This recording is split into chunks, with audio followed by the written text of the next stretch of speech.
loves company. That's what the wise men said.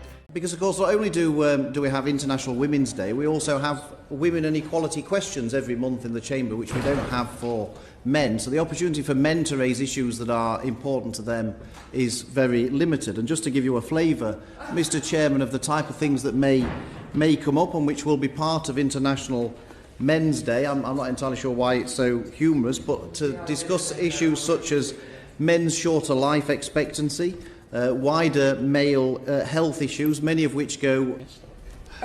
You have to excuse me for laughing, that the idea that men don't have the opportunity to ask questions in this place is a frankly laughable thing. As I say, as the only woman on this committee, it seems like every day to me is... Well, I wasn't making... With respect, I wasn't making that point. I wasn't making the point that men don't have an opportunity to ask. I was about men's issues.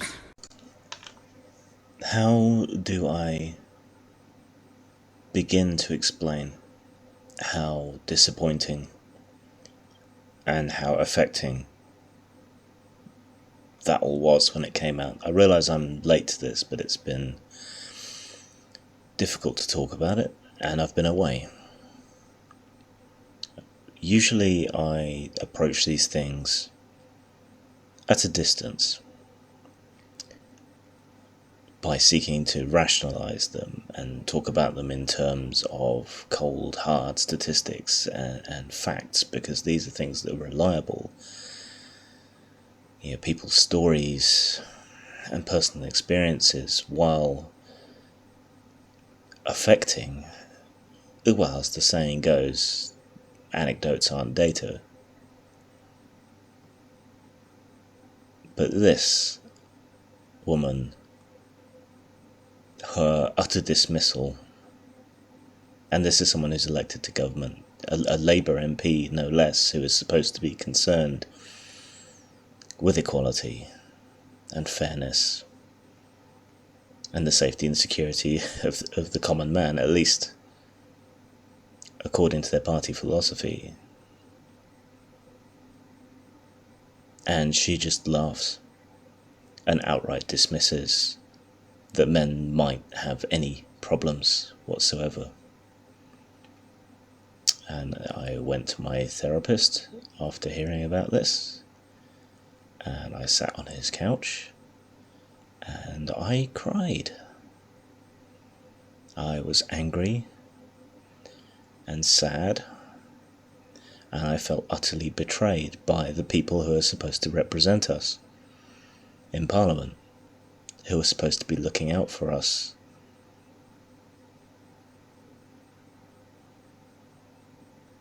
Well, here's a cold hard statistic. The latest suicide statistics suggest that of all the suicides in 2014, 78% were men. And I was nearly one of those, several times in the past. And she's willing to just dismiss that men are killing themselves at 4 times the rate that women do. As she sat in a bath, fully clothed, soaked to the skin, drunk, having downed half a bottle of whiskey to get her courage up, and pressed a razor blade to her wrist, because she feels useless, unwanted, unloved, unneeded, abandoned, forgotten, worthless.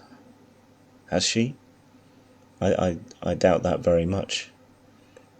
Does she have any idea why so many men are killing themselves?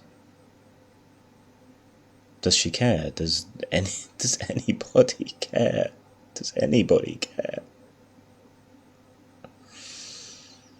It doesn't seem like it some days, does it?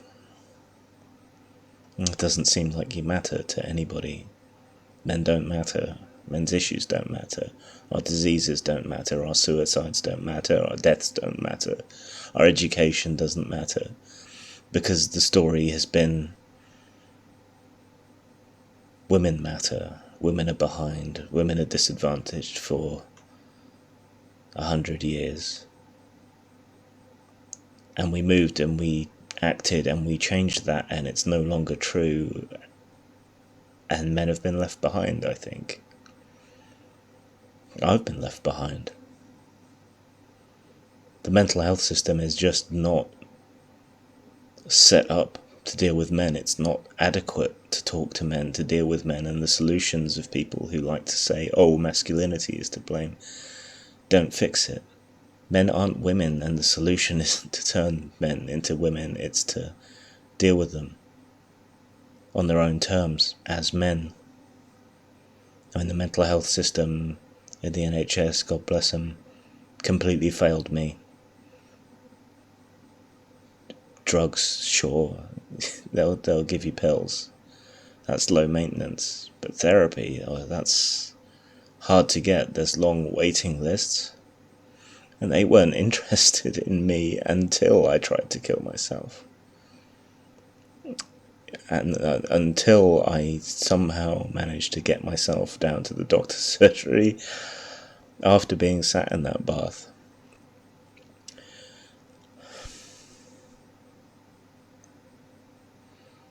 And told them what happened. Then suddenly the wheels started to turn, you know. Suddenly it went from 3 months wait to 2 weeks to see someone. But they only have a one-size-fits-all CBT therapy. And that doesn't work for everybody. It didn't work for me. I was fortunate in that, with help, I've been able to afford to see a private therapist who specialises in men's issues. And I'm so much better now than I was. I'm okay, I'm just emotional about this. So the people who panic and worry and stuff, don't. I'm just, this is right in your face. I'm a part of your government, and I don't care about you. Your issues mean nothing to me. I'm not going to do anything to help you or other people like you, and that is very hard to take.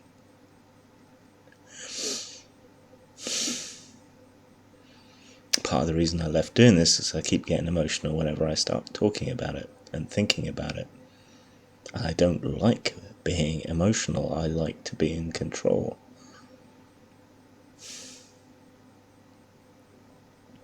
I like being rational. I like being distanced. You might laugh, people who know me, but I don't like being angry. I don't like being upset at things.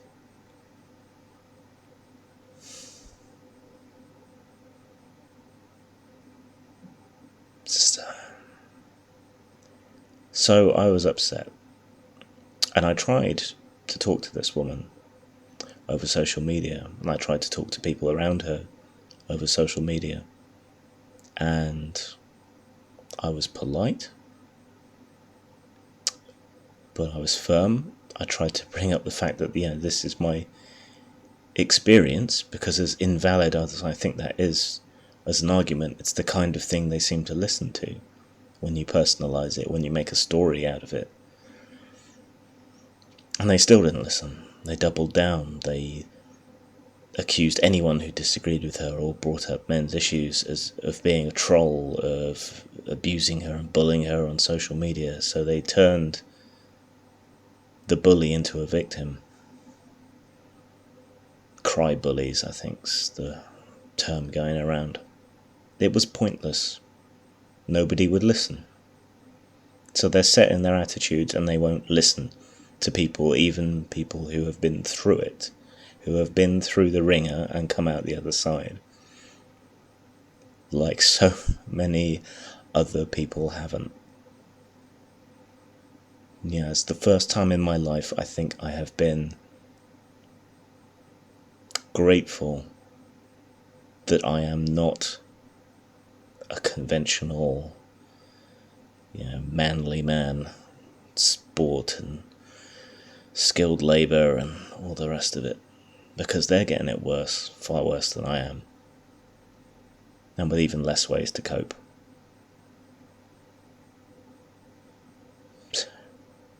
Men's issues do matter. The suicide rate does matter.